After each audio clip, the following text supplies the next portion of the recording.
आज की आराधना में एक बार फिर आप सबका स्वागत है। परमेश्वर का शुक्र अदा करते हैं कि उसने हम सबको तंदुरुस्ती दी है और आज फिर हम उसकी आराधना के लिए इकट्ठे हैं। आज पेंटिकॉस्ट के बाद का 7वां इतवार मनाया जा रहा है और जो थीम हमको मनन के लिए दिया गया है वो इस प्रकार है, from very small beginnings God produces great results। परमेश्वर के महान कार्यों का आरंभ अत्यंत छोटे छोटे कार्यों से होता है। हमारे परमेश्वर यहोवा के समान कौन है? वह तो ऊंचे विराजमान पर है और आकाश और पृथ्वी पर भी दृष्टि करने के लिए झुकता है। आइए हम अपने परमेश्वर की स्तुति करें, प्रशंसा करें, जय जयकार करें और सब मिलकर गाएंगे, प्रभु महान विचारों कार्य तेरे।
अशाया रबानी किताब से हम लोग सेक्शन 3, 4 और 5 सब साथ मिलकर पढ़ेंगे।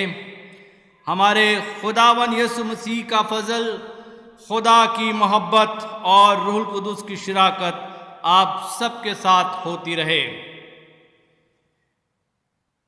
ऐ तमाम कुद्दत के खुदा, तेरे आगे सबका दिल का हाल खुला है। तुझे सबकी मुरादें मालूम हैं और तुझसे कोई भेद छिपा नहीं। अपने पाक रूह के असर से हमारे दिल के ख्यालों को पाक कर, ताकि हम तुझसे कामिल मोहब्बत रखें और लायक तौर पर तेरे पाक नाम की बड़ाई करें, हमारे खुदावन यीशु मसीह के वसीले से। आमीन। आलम बाला पर खुदा का जलाल और ज़मीन पर उसके लोगों में सुलह। खुदावन खुदा आसमानी बादशाह, तमाम कुदरत के खुदा बाप, हम तेरी परस्तिश करते, तेरा शुक्र करते और तेरे जलाल के लिए तेरी हम्द करते हैं।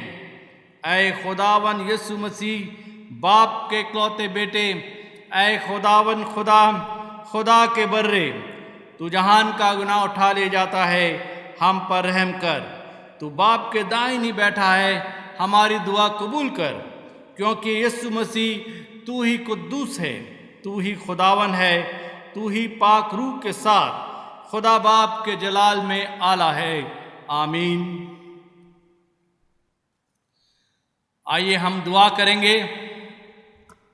हे भले प्रभु, हमें सिखाइए कि हम छोटी छोटी वस्तुओं का तिरस्कार न करें और न अपनी कमज़ोरियों को पहचान कर निराश हों, बल्कि आपकी सर्वशक्तिमता पर भरोसा करते हुए धीरज के साथ प्रार्थना करें और आपके राज्य के प्रसार के लिए कार्य करें।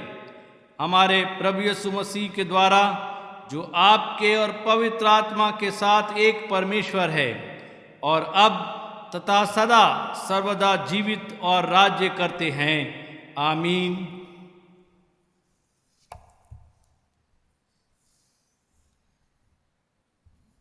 इस समय परमेश्वर के वचन में से पढ़ा जाएगा। पुराने नियम में से हम पढ़ेंगे हगाई नबी की किताब और उसका दूसरा अध्याय, उसके पहले पद से। आज का पहला वचन लिया गया है हागे पुस्तक का दूसरा अध्याय, उसकी 1 से 9 आयत तक, जहाँ इस प्रकार लिखा है। फिर 7वें महीने के 21वें दिन को यहोवा का यह वचन हागे भविष्यवक्ता के पास पहुंचा। शालतिएल के पुत्र यहूदा के अधिपति जरूब्बाबेल और यहोसादाक के पुत्र यहोशू महायाजक और सब बचे हुए लोगों से ये बात कहे, तुम में से कौन है जिसने इस भवन की पहली महिमा देखी है? अब तुम इसे कैसी दशा में देखते हो? क्या यह वचन यह सच नहीं कि ये तुम्हारी दृष्टि में उस पहले की अपेक्षा कुछ भी अच्छा नहीं है? तो भी अब यहोवा की यह वाणी है, हे जरूब्बाबेल हियाव बांध, और हे यहोसादाक के पुत्र यहोशू महायाजक हियाव बांध। और यहोवा की यह भी वाणी है कि हे देश के सब लोगों, हियाव बांध कर काम करो, क्योंकि मैं तुम्हारे संग हूँ। सेनाओं के यहोवा की यही वाणी है, तुम्हारे मिस्र से निकलने के समय जो वाचा मैंने तुमसे बांधी थी, उसी वाचा के अनुसार मेरा आत्मा तुम्हारे बीच में बना है। इसलिए तुम मत डरो, क्योंकि सेनाओं का यहोवा यूँ कहता है, अब थोड़ी ही देर बाकी है कि मैं आकाश और पृथ्वी और समुद्र और स्थल सबको कंपित करूँगा। मैं सारी जातियों को कंपकाऊँगा और सारी जातियों की मन भावनी वस्तुएं आएंगी, और मैं इस भवन को अपनी महिमा के तेज से भर दूंगा। सेनाओं के यहोवा का यही वचन है। चांदी तो मेरी है और सोना भी मेरा ही है। सेनाओं के यहोवा की यही वाणी है, इस भवन की पिछली महिमा इसकी पहली महिमा से बड़ी होगी। सेनाओं के यहोवा का यही वचन है, और इस स्थान से मैं शांति दूंगा। सेनाओं के यहोवा की यही वाणी है। परमेश्वर अपने वचन के पढ़े जाने और सुने जाने पर आशीष दे। आमीन। आइए हम सुसमाचार में से सुनेंगे और हम खड़े हो सकते हैं अपनी जगह पर जब सुसमाचार पढ़ा जाता है। मरकुस रचित सुसमाचार, उसका 4था अध्याय और उसके 26वें पद से। Gospel according to saint Mark, 4th chapter, beginning from 26th verse. Today's Gospel reading is taken from the Gospel according to St. Mark, chapter 4, verses beginning from 26 to 34. आज का हमें इंजील का पाठ मिलता है मरकुस रचित सुसमाचार, उसका चौथा अध्याय, उसके 26 से लेकर 34वें पद तक। आए यीशु मसीह तेरा जलाल हो। फिर उसने कहा, परमेश्वर का राज्य ऐसा है जैसे कोई मनुष्य भूमि पर बीज छींटे और रात को सोए और दिन को जागे, और वो बीज ऐसे उगें कि बढ़ें कि वो ना जाने। पृथ्वी आप से आप फल लाती है, पहले अंकुर, तब बाल और तब बालों में तैयार दाना। परंतु जब दाना पक जाता है तब वह तुरंत हंसिया लगाता है, क्योंकि कटनी आ पहुंची है। फिर उसने कहा, हम परमेश्वर के राज्य की उपमा किससे दें और किस दृष्टांत से उसका वर्णन करें? वो राई के दाने के समान है। जब भूमि में बोया जाता है तो भूमि के सब बीजों से छोटा होता है, परंतु जब बोया गया तो उगकर सब सागपात से बड़ा हो जाता है, और उसकी ऐसी बड़ी डालियां निकलती हैं कि आकाश के पक्षी उसकी छाया में बसेरा कर सकते हैं। वह उन्हें इस प्रकार के बहुत से दृष्टांत देकर उनकी समझ के अनुसार वचन सुनाता था, और बिना दृष्टांत कहे वह उनसे कुछ भी नहीं कहता था, परंतु एकांत में वह अपने निज चेलों को सब बातों का अर्थ बताता था। यह मसीह की इंजील है। आए यीशु मसीह तेरी तमजीद हो। अब समय है कि हम परमेश्वर के वचन को सुनेंगे, और आज रेवरेंड मिसेस शर्ली लाल हमारे लिए परमेश्वर का वचन पेश करेंगी। आप सभी को जय मसीह की। आज पेंतिकोस्त के बाद 7वां रविवार है, और आज के ध्यान के लिए जो हमारा विषय है वो है बहुत ही छोटी सी शुरुआत से परमेश्वर महान परिणाम देते हैं। Today is the 7th Sunday after Pentecost, and the theme for our meditation is from very small beginning, God produces great results. परमेश्वर के वचन पर ध्यान करें। इससे पहले आइए हम प्रार्थना करें। प्रभु हमारे सर्वशक्तिमान जीवित ईश्वर पिताजी, इस समय जब आपके चरणों में आपकी उपस्थिति में बैठे हैं, प्रार्थना करते हैं प्रभु कि आप हमारे साथ हों, हमारे मनों को, हमारे दिलों को, हमारे विचारों को, हर एक उस बात को जो प्रभु हमें आपसे दूर ले जाती हैं, उन सब पर आप अपना कंट्रोल करें। और प्रभु जी होने दीजिए कि हम आपकी आवाज़ को सुन सकें, आपके वचन को समझ सकें, आपकी इच्छा और आपकी योजना को समझने में आप हमारी सहायता करें, ताकि हम उन्हें अपने जीवन में ग्रहण करें और हमारे जीवन आपको पसंद आने वाले हों। मैं अपने आप को भी प्रभु आपके हाथों में सौंप देती हूँ। आप बोलें और सुनने, समझने और अपने जीवन में उतारने के लिए आप हमारी सहायता करें। प्रभु यीशु के नाम से मांगते हैं, आमीन। जैसा कि मैंने बताया, आज का हमारा विषय है बहुत ही छोटी सी शुरुआत से परमेश्वर महान परिणाम देते हैं। और आज जो सुसमाचारों का पाठ हमारे लिए पढ़ा गया, मरकुस रचित सुसमाचार, उसका चौथा अध्याय, उसकी 26 से 34 आयतों में प्रभु यीशु एक बीज का दृष्टांत दे रहे हैं। और यहाँ पर वो राई के यानी सरसों के बीज की एक दाने की बात कर रहे हैं। और इस राई के दाने के विषय में कुछ बातें यहाँ पर लिखी गई हैं, जिसमें सबसे पहले है कि राई का जो दाना है वो इस पृथ्वी के तमाम बीज में सबसे छोटा है। It is the smallest seed of all the seeds on this earth. हम सभी ने राई का दाना देखा है, हमारे किचन्स में ज़्यादातर वो यूज़ होता है।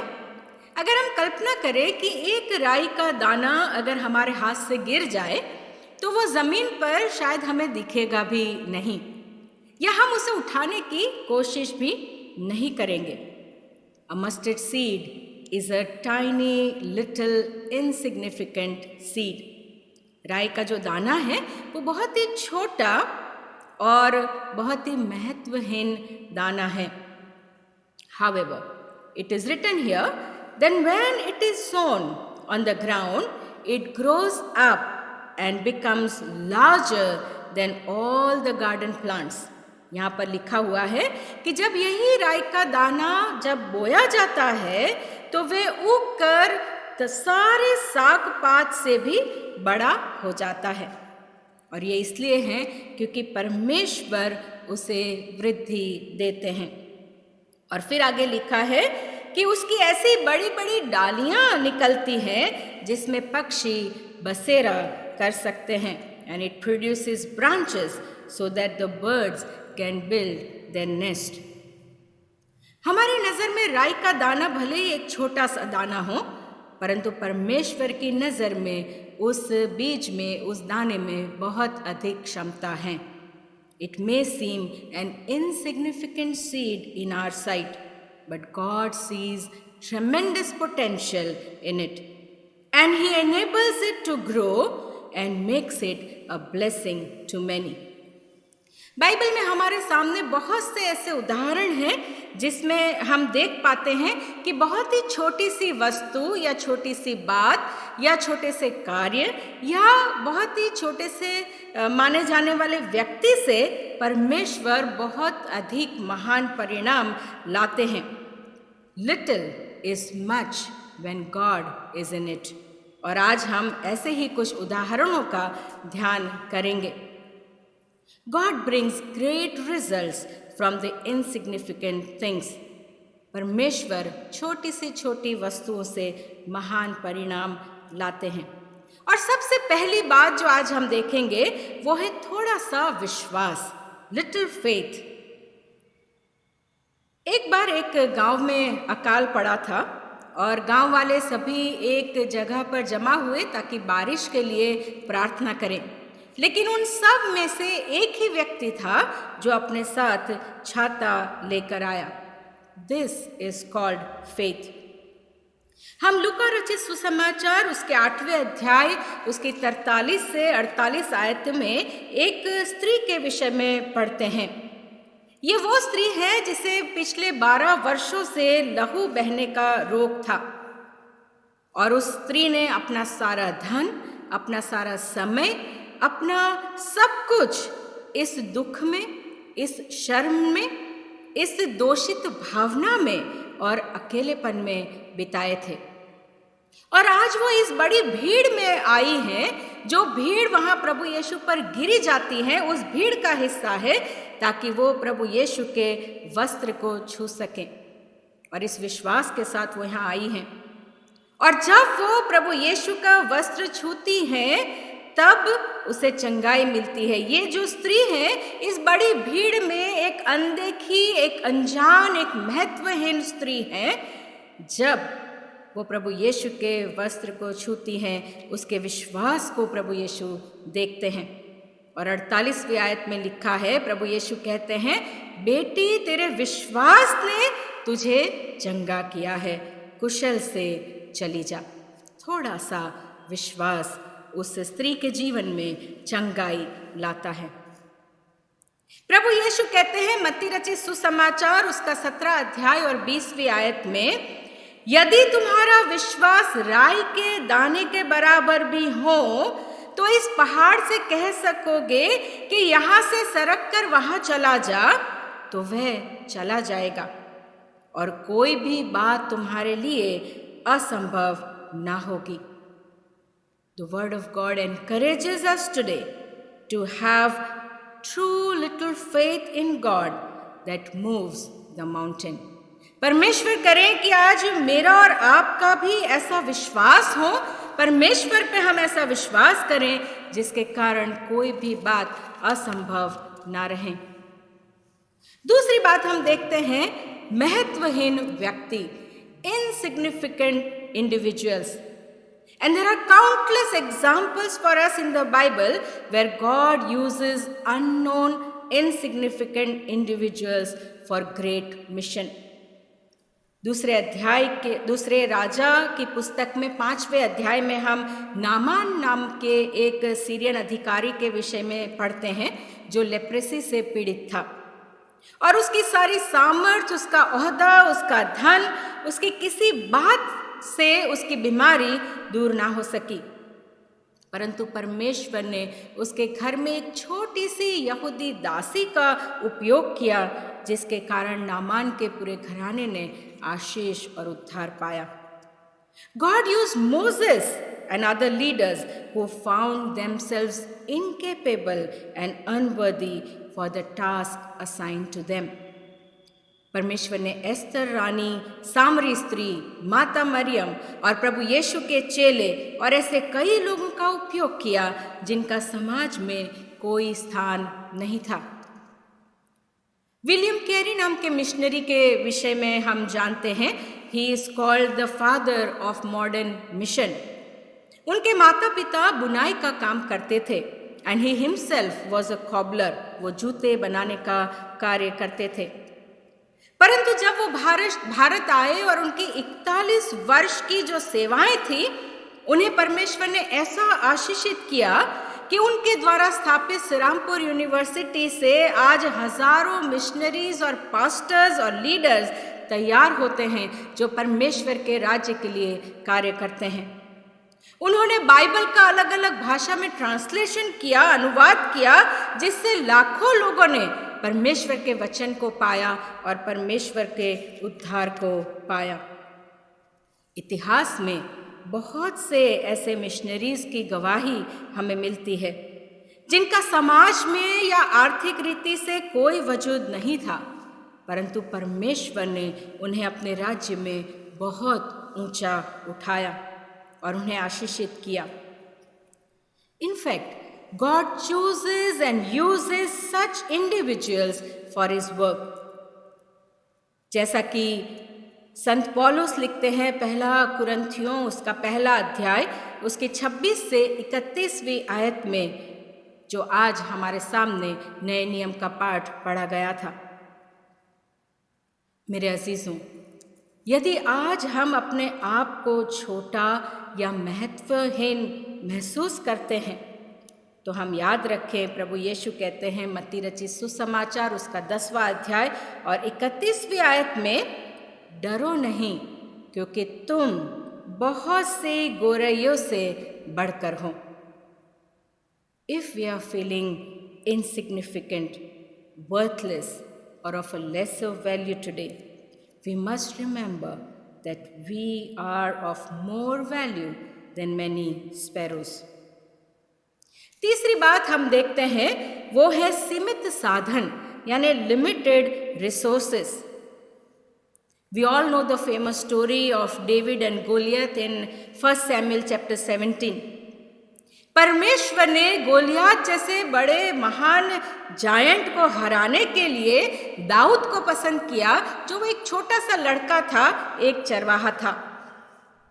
और हम पहले सैमुएल के 17 अध्याय की 38 आयत में पढ़ते हैं कि शाऊल राजा ने जब दाऊद गोलियात के सामने जा रहा था तो उसे योद्धा के वस्त्र पहनाए, उसे पीतल का टोप उसके सर पे रखा, झिलम पहनाया और तलवार दी, लेकिन दाऊद उन सब से चल भी नहीं पाया और उसने वो सब उतार दिया। और 40वीं आयत में लिखा है कि उसने अपनी लाठी अपने हाथ में ली और नाले से 5 चिकने छोटे से पत्थर चुनकर अपने झोले में रखे और अपना गोफन लेकर उस फलिश्ती से लड़ने चला गया। और 43वीं आयत में जब वो फलिश्ती गोलियात उसे देखता है तो वो हंसकर कहता है, Am I a dog that you come to me with sticks? परमेश्वर ने उन 5 छोटे पत्थरों में से एक ही पत्थर से इस्राएल को विजय दिलवाई।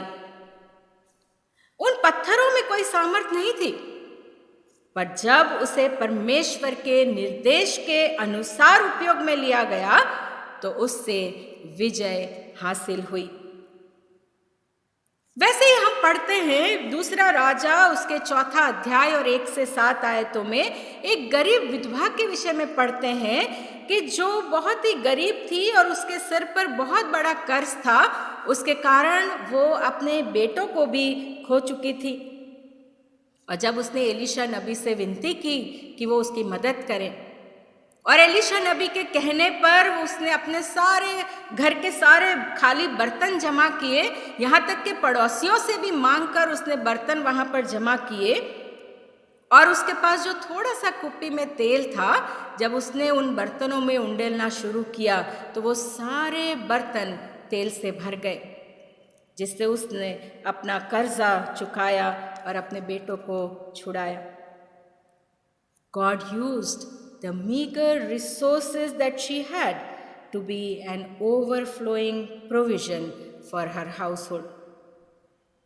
If today we are anxious because of our limited resources or financial challenges, we must remember that God can turn our limits into overflowing blessings. मेरे अजीजों, यदि अगर आज हम अपने प्रावधान को या अपने सीमित साधनों को लेकर परेशान हैं, तो याद रखें कि परमेश्वर हमारे सीमित साधनों को असीमित आशीषों में बदल सकते हैं। चौथी बात हम देखते हैं, वो है टूटा हुआ सामान, ब्रोकन बिलोंगिंग्स। हमने एक कहानी बचपन में सुनी होगी। एक किसान था, उसके पास 2 घड़े थे और उनमें से एक जो घड़ा था वो टूटा हुआ था, उसमें छेद था और लोग उसे कहते थे कि इस घड़े को फेंक दे, इस घड़े का उससे कोई अब काम नहीं है। लेकिन वो किसान हर रोज़ एक बड़ी सी लाठी के दोनों कॉर्नर में वो 2 घड़े लटका कर उनमें पानी भरकर अपने घर लाता था। और फिर उसने क्या किया कि जिस तरफ रोड की जिस साइड पर वो टूटा हुआ घड़ा था, उस साइड पर उसने किनारे पे बहुत से बीज बो दिए। और कुछ दिनों बाद ऐसा हुआ कि रास्ते के उस किनारे पर, उस छोर पर बहुत से सुंदर फूल और पौधे उगाए, क्योंकि उस टूटे हुए घड़े से उनको रोज़ पानी मिलता था। In the book of Haggai, the Lord encouraged the remnant of Israel through prophet Haggai to rebuild the temple of God. और हग्गाई की पुस्तक उसके 2 अध्याय की 3 आयत में हम पढ़ते हैं, परमेश्वर उन बचे हुए इजरायलियों से जो टूटा हुआ भवन देख रहे हैं, उनसे पूछते हैं, तुम में से कौन है जिसने इस भवन की पहली महिमा देखी है और अब तुम उसे किस दशा में देखते हो? क्या ये सच नहीं कि ये तुम्हारी दृष्टि में उस पहले की अपेक्षा कुछ भी अच्छा नहीं है? It is nothing as it was before. और फिर 4 आयत में लिखा है, तो भी यहोवा की ये वाणी है कि हियाव बांधो और काम करो, क्योंकि मैं तुम्हारे संग हूँ।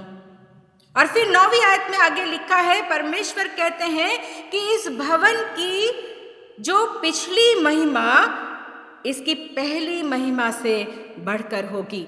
यानी अब जब ये भवन बनकर तैयार होगा तो उसकी महिमा जो पहले महिमा थी उससे कई भी अधिक होगी। मेरे अजीजों, यदि आज हम अपने आप में टूटा हुआ, असहाय या खोया हुआ महसूस करते हैं, तो परमेश्वर का वचन आज मुझे और आपको स्मरण दिलाता है कि इस टूटेपन को वो एक सुंदर ऐसे पात्र में बदल सकते हैं जिससे परमेश्वर की महिमा हो। If today we are feeling broken, helpless और lost, let us remember that the Lord can turn our brokenness into beautiful vessels for the glory of God. 5वीं बात है छोटा सा दान, स्मॉल ऑफरिंग्स। लूका रचित सुसमाचार उसके 19वां अध्याय उसकी 10 से 17 आयत में हम एक आश्चर्य कर्म के विषय में पढ़ते हैं। और यहाँ पर एक बहुत बड़ी सी भीड़ है जिसमें 5000 से भी अधिक लोग हैं। 5000 तो केवल पुरुष थे, उसके अलावा महिलाएं और बच्चे भी वहाँ पर हैं। और जब उनको भूख लगती है, जब उनको भोजन की आवश्यकता होती है, तो एक छोटा सा लड़का वहाँ आता है और अपनी 5 रोटी और 2 मछली शिष्यों को दे देता है। यदि हम कल्पना करें कि जो इतनी बड़ी भीड़ है, जो 5000 से भी अधिक लोग हैं, उस भीड़ के सामने 5 रोटी और 2 मछली कोई मायने नहीं रखती। लेकिन जब वो प्रभु यीशु के पास आता है, प्रभु यीशु उसे मल्टीप्लाई करते हैं और ना सिर्फ वे सारे लोग जो वहाँ पर हैं वो खाकर तृप्त होते हैं, लेकिन बचे हुए टुकड़ों से भी 12 टोकरी भरी जाती है। A very little thing became excess for the multitude when it was offered to Jesus. यदि अगर आज हम ये सोचते हैं कि हमारे पास बहुत थोड़ा है या हमारे पास जो है वो सिर्फ हमारे लिए पर्याप्त हैं या उतना हमारे पास नहीं है कि हम दूसरों की मदद कर सकें, तो मेरे अजीज़ों, हमारे पास जो कुछ थोड़ा सा है उसे हम प्रभु यीशु के पास लाएं। वो उस थोड़े से ना सिर्फ हमारी ज़रूरतों को पूरा करेंगे, पर वो उसे इतना आशीषित करेंगे कि बहुतायात से बहुत से लोगों को भरपूर आशीषें मिल सकें। छठी और आखिरी बात है निग्लिजिबल एक्शंस, यानी छोटे छोटे कार्य। यहोशू की पुस्तक उसके 2 अध्याय में हम एक स्त्री के विषय में पढ़ते हैं जिसका नाम राहाब है। और ये राहाब तो एक गैर यहूदी स्त्री है जो कि एक सेक्स वर्कर थी। और उस स्त्री ने जब इज़राइली जासूस वहाँ पर कनान देश में आए तो ना सिर्फ उसने उन्हें अपने घर में छुपाया, बल्कि उन्हें राजा के सैनिकों से बचाकर सुरक्षित भागने में मदद करी। और इस छोटे से कार्य से पूरी इज़राइल कौम को आशीष मिली। और आगे हम पढ़ते हैं इसी पुस्तक में 6 अध्याय की 1 से 27 आयतों में, जब परमेश्वर ने इज़राइल के लोगों को आज्ञा दी और उनकी आज्ञा के अनुसार वो 6 दिन तक यरीहो शहर के शहर पहना के आसपास घूमते रहे और 7वें दिन 7 बार वो इस शहर पहना के आसपास घूमे। और उसके बाद जब उन्होंने जय जयकार किया और नरसिंगा फूंका और पूरी की पूरी शहरपना नींव से गिर पड़ी। अगर हम अपने मनुष्य समझ से अगर सोचने का प्रयास करें तो ये हमारे लिए असंभव है। यह एक बहुत ही मामूली कार्य जो परमेश्वर ने दिया कि शहरपना के आसपास उन्हें घूमना था, लेकिन इस छोटे से कार्य से परमेश्वर ने बहुत ही महान कार्य किया। If today we feel that the task before us is overwhelming and we are unable to accomplish it, let us remember that God can turn our small actions into mighty acts if done under His direction. मेरे अजीज़ों, अगर हम ये सोचते हैं, ये महसूस करते हैं कि हमारे सामने बहुत बड़ी चुनौतियां हैं, बहुत बड़े कार्य हैं जिसे हम पूरा नहीं कर सकते, तो परमेश्वर का वचन आज मुझे और आपको स्मरण दिलाता है कि यदि हम उनकी योजना, उनकी इच्छा के, उनके मार्गदर्शन के अनुसार करें तो हमारे छोटे से छोटे कार्यों को भी वो महान कार्यों में बदल सकते हैं। I would like to conclude today this meditation with a writing of Edward Hale, an American Unitarian minister, who writes, I am only one, but I am one. मैं भले ही सिर्फ मात्र एक हूँ, पर मैं एक हूँ। I can't do everything, but I can do something. मैं सब कुछ नहीं कर सकता, पर मैं कुछ तो कर सकता हूँ। What I can do, I ought to do. और जो मैं कर सकता हूँ वो ज़रूरी है कि मैं उसे करूँ। And what I ought to do, by God's grace, I will do. जो मुझे करना चाहिए वो परमेश्वर की दया से, परमेश्वर की सहायता से मैं ज़रूर करूँगा। परमेश्वर करे मेरे अजीज़ों कि हम अपना सब कुछ, चाहे वो छोटा दान हो, चाहे वो थोड़ा सा विश्वास हो, चाहे हम अपने आप को महत्वहीन समझते हों, चाहे हमारे छोटे से कार्य हों, हर एक उस बात को जो हमें सीमित लगती हैं, छोटी सी लगती हैं, अपर्याप्त लगती हैं, लिमिटेड लगती हैं, उसे परमेश्वर के पास लाएं और परमेश्वर उस छोटी सी वस्तु, छोटी सी बात, छोटे से कार्य और उस छोटे से व्यक्तित्व से बहुत अधिक महान कार्य कर सकते हैं, जिससे बहुत लोगों को आशीषें मिल सकती हैं। परमेश्वर हम सभी को आशीष दें। आमीन। हम धन्यवाद देते हैं रेवरेंड मिसेस शर्ली लाल का, जिन्होंने आज के संदेश को हमारे बीच तक पहुंचाया है। परमेश्वर हम सबको आशीष दे। आइए इस समय हम सब मिलकर नीकिया का अकीदा एक साथ पढ़ेंगे। हम एक खुदा कादिर मुतलक बाप पर ईमान रखते हैं। वो आसमान और ज़मीन और सब देखी और अनदेखी चीज़ों का खालिक है। हम एक खुदावंद यीशु मसीह पर ईमान रखते हैं, जो खुदा का इकलौता बेटा है। वो अजल से बाप से मौजूद, खुदा से खुदा, नूर से नूर, हकीकी खुदा से हकीकी खुदा, मसनू नहीं बल्कि मौजूद है। उसका और बाप का एक ही जौहर है। उसके वसीले से कुल चीज़ें बनी। वह हम इंसानों के लिए और हमारी नजात के वास्ते आसमान पर से उतर आया। रूल कुदुस की कुदरत से कुंवारी मरियम से मुजस्सम हुआ और इंसान बना।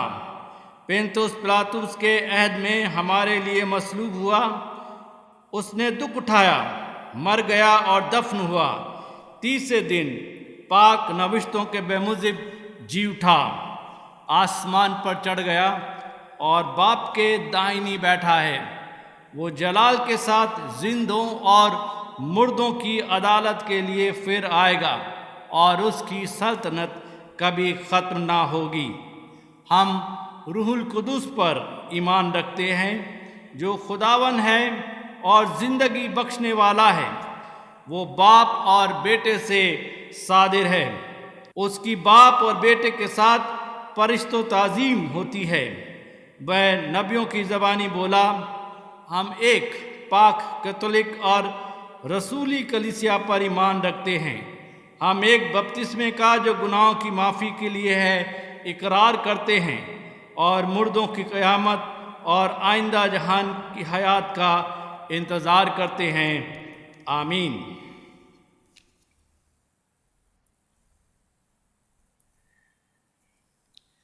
इस समय हम प्रार्थना में जाएंगे और सिफारशी दुआएं हमारे लिए पेश की जाएंगी। आइए हम सब इंसानों के लिए दुआ करें और अपनी दुआओं को खुदावंद यीशु मसीह की दायमी सिफारिश के साथ पेश करें। ऐ आसमानी बाप, हम तुझसे दुआ करते हैं कि सारे जहान में इंसाफ और सुलह कायम हो और हर इंसान बहुतायत से ज़िंदगी पाए। ऐ रहीम खुदावन, हमारी दुआ सुन। उन सब के लिए जो इस गांव शहर में बसते हैं और उन तमाम बातों को दूर करने के लिए भी जो एक दूसरे में फूट और झगड़े पैदा करती हैं, ताकि हमारे मुल्क में सच्ची एकता और मेल मिलाप की तरक्की हो। ऐ रहीम खुदावन, हमारी दुआ सुन। उन सब के लिए जो खेती बाड़ी, उद्योग धंधे या व्यापार में लगे हुए हैं, सब मज़दूरों और कारीगरों के लिए और उन सारे लोगों के लिए भी जो हमारी ज़रूरतों को पूरा करते हैं। ऐ रहीम खुदावन, हमारी दुआ सुन। तमाम उस्तादों, पढ़ने वालों, साइंसदानों, लेखकों, हुनरमंदों और उन सब के लिए भी जो दूसरे लोगों के दिलो दिमाग पर असर डालते हैं। ऐ रहीम खुदावन, हमारी दुआ सुन। उन सब के लिए जो दुख या तकलीफ़ उठा रहे हैं, बेरोज़गार हैं, गरीब और भूखे हैं, मोहताज या कुचले हुए हैं, जो बीमार या मरने के करीब हैं, और उन सब के लिए भी जो उनकी मदद करते हैं। ऐ रहीम खुदावन हमारी दुआ सुन। उन सब के लिए जिन्हें इस मुल्क और दूसरे मुल्कों में इख्तियार दिया गया है, खासकर हमारे राष्ट्रपति, प्रधानमंत्री, इस सूबा के गवर्नर और मुख्यमंत्री, और उन सब के लिए भी जो किसी भी तरह का इख्तियार रखते हैं। ऐ रहीम खुदावन हमारी दुआ सुन। सब मसीह लोगों की एकता और मेल मिलाप के लिए और दुनिया में उनके मुनासिब तौर से गवाही देने और खिदमत करने के लिए, ऐ रहीम खुदावन हमारी दुआ सुन। इस मुल्क में तेरी तमाम कलीसिया के लिए, उनकी कौंसिलों और रहनुमाओं के लिए, खासकर हमारे मॉडरेटर, दक्षिण भारत की कलीसिया के मॉडरेटर और मार्तोमा कलीसिया के मेट्रोपोलियन, हमारे बिशप और तेरी कलीसिया के तमाम दीगर खादिमों के लिए, विशेषकर हमारे पासबान रेवरेंड सुरेश और मॉरिसन रोज और रेवरेंड शर्ली लाल के लिए, और उनकी खिदमत वो वफादारी से बचा लाए। ऐ रहीम खुदावन हमारी दुआ सुन। ये बख्श जो तेरे उन तमाम लोगों के साथ जिन्होंने वफादारी से इस दुनिया में तेरी खिदमत की है, हम भी तेरी बादशाही की अब्दी खुशी में शरीक हों। ऐ रहीम खुदावन हमारी दुआ सुन।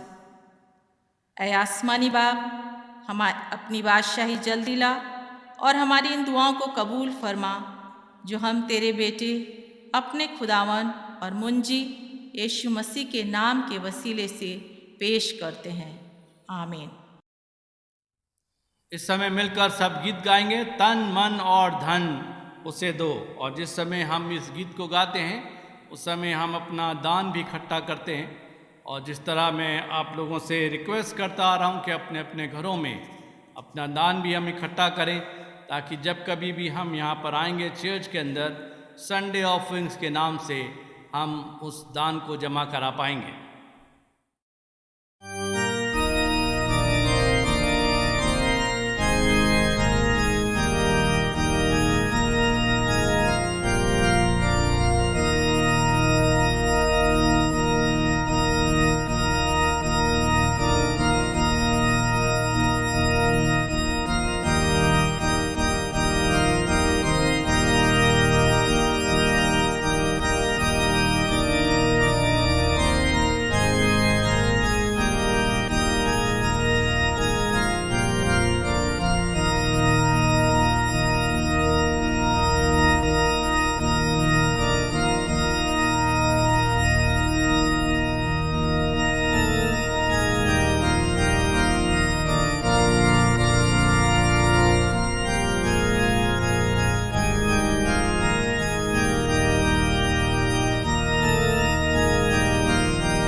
कुछ सूचनाएं हैं कलीसिया से संबंधित। आज की इस ऑनलाइन सर्विस के अंदर फिर आपका स्वागत है, और जब तक हमें आगे कोई इंस्ट्रक्शंस नहीं मिलते हैं हम इसी तरह से ऑनलाइन वर्शिप करते रहेंगे। और मैं धन्यवाद देता हूं आप सब लोगों का जो कि ऑनलाइन वर्शिप पे जुड़ते हैं, चाहे आप सुबह वर्शिप के साथ हैं या कभी आप शाम को भी वर्शिप अपने परिवार के साथ करते हैं। उसके लिए मैं आप सबको धन्यवाद देता हूं। परमेश्वर आप सबको आशीष दे। परमेश्वर को धन्यवाद देते हैं कि परमेश्वर ने हमको तंदुरुस्ती दी है और हम सब खुशहाली के अंदर हैं, हमारी ज़रूरतों को पूरा किया है। ये परमेश्वर का रहम हम सब के साथ है। पिछले दिनों से हम लोग प्रार्थना कर रहे थे हमारे बिशप राइट रेवरेंड डॉक्टर वारिस के मसीह के लिए, जिनका सुपर एनुएशन यानी कि रिटायरमेंट अभी हुआ है 6 जुलाई को। परमेश्वर को धन्यवाद देते हैं कि उन्होंने हमारे बीच में 7 वर्ष का समय व्यतीत किया और अब समय आया कि he has laid down his charge. Now moderator sir most reverend doctor PC Singh has taken over the charge of Delhi diocese. उन्होंने दिल्ली डायसिस का चार्ज लिया है, जो हमारे मॉडरेटर सर हैं, और हम परमेश्वर को धन्यवाद देते हैं। हम सब प्रार्थना में लगे रहें ताकि परमेश्वर उनकी अगुवाई के अंदर भी हम सबको आशीषित करे और हमारी डायसिस के अंदर हम शांति और तरक्की के साथ आगे बढ़ते रहें। हमारा चर्च ऑफिस आप लोगों की रिक्वेस्ट जैसी आ रही है उसके हिसाब से हम लोग वापस शुरू कर रहे हैं, और मंडे से सैटरडे तक सवेरे 10 बजे से 5 बजे तक ऑफिस खुला रहेगा। आप लोग जो हैं अपने वीकडेज में जब कभी इधर आ रहे हैं तो आप आकर कंफर्म कर सकते हैं और अपना मंथली प्लेज और थैंक्स गिविंग और donation whatever you want to give you can give in the office now between 10 to 5। आइए इस समय हम प्रार्थना करेंगे। हम धन्यवाद देते हैं प्रभु परमेश्वर इस दान के लिए जो इकट्ठा किया गया है, उस पर अपना आशीष का हाथ रखिए, और जिन्होंने दिया है परमेश्वर उनके परिवारों को और आशीषित कीजिए। धन्यवाद देते हैं परमेश्वर कि आपने हम सबको तंदुरुस्ती की हालात में रखा है, हमारी ज़रूरतों को पूरा किया है, और पिछले दिनों में परमेश्वर हम सब की अगुवाई की है। हम धन्यवाद देते हैं हमारे बिशप राइट रेवरेंड डॉक्टर वारिस के मसीह और उनके परिवार के लिए, जिन्होंने अपना कार्यकाल पूरा किया है। हम प्रार्थना करते हैं परमेश्वर कि उनके परिवार को आशीष दीजिए, बिशप साहब को आशीष दीजिए, तंदुरुस्ती दीजिए, ताकि जो कुछ भी योजनाएं उनके भविष्य के लिए हैं वो आपके द्वारा से पूरी हो सके। हम धन्यवाद देते हैं हमारे most reverend doctor PC Singh, जो कि मॉडरेटर हमारे CNI के हैं। उन्होंने दिल्ली डायसिस का चार्ज लिया है, और परमेश्वर हम आपको उनके पवित्र हाथ में सौंपते हैं, प्रार्थना करते हैं कि उनको आशीषों से भरपूर कीजिए, पवित्र आत्मा से भरपूर कीजिए, ताकि जो कुछ भी आने वाले समय के अंदर दिल्ली डायसिस के लिए फैसले लिए जाते हैं और कार्य किया जाता है, वो सब कुछ आपकी महिमा के लिए हो सके।